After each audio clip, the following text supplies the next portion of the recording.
avant d'être un livre, Pas d'amour sans amour était un film Oui. que vous avez tourné. C'est inhabituel de passer dans cet ordre-là, de faire un film et après d'en faire un livre. Je n'avais pas tout dit de ce que j'avais à dire sur cette génération qui a lutté pour son indépendance sexuelle, sociale, intellectuelle et qui se retrouve quelques années plus tard à dire « bon, et alors qu'est-ce qu'on a ?»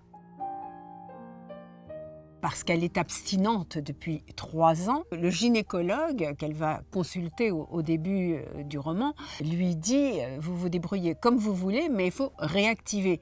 Donc elle va chercher pendant tout le livre à réactiver.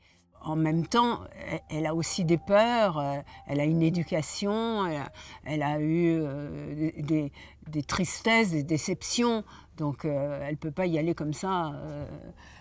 Ça demande une certaine libération.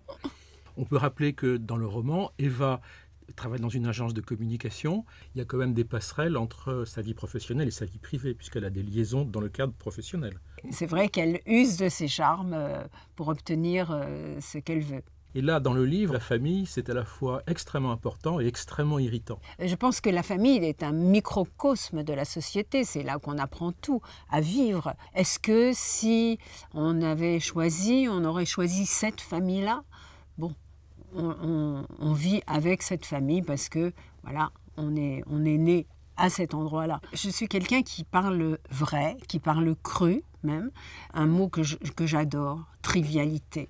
Et j'aime parler des choses de la vie, à la fois de choses crues et aussi de choses très douces, tendres. Et c'est Pas d'amour sans amour, justement. Le titre résume tout ça. Nous avons été élevés, et aujourd'hui encore, avec l'idée du prince charmant.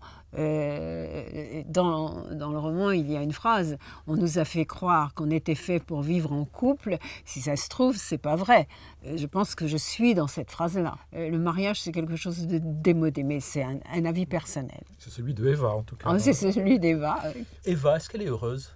Parce qu'il y a des moments où on a l'impression qu'elle est heureuse quand elle est seule. Oui, c'est vrai. C'est un peu ce qui m'arrive. J'aime bien la solitude. Au fond, les femmes ont peur de se retrouver seules parce qu'elles ne connaissent pas la solitude. Elles ne savent pas que c'est quelque chose de magique qui permet de prendre du temps pour soi, de se regarder, vivre, s'écouter, vivre. Et c'est un grand bonheur. Il y a un autre élément qui traverse tout le livre, même celui-ci qui est une comédie, il faut quand même dire qu'on rigole quand même beaucoup, qui est celui du passé. Ouais. Est-ce que parler du passé, c'est pas un peu bloquer le temps? C'est-à-dire le fait de se souvenir de son enfance, c'est quelque part ne pas vieillir. Vous avez raison. Ce qui est de plus difficile dans une vie, c'est de vivre ici et maintenant, l'instant présent.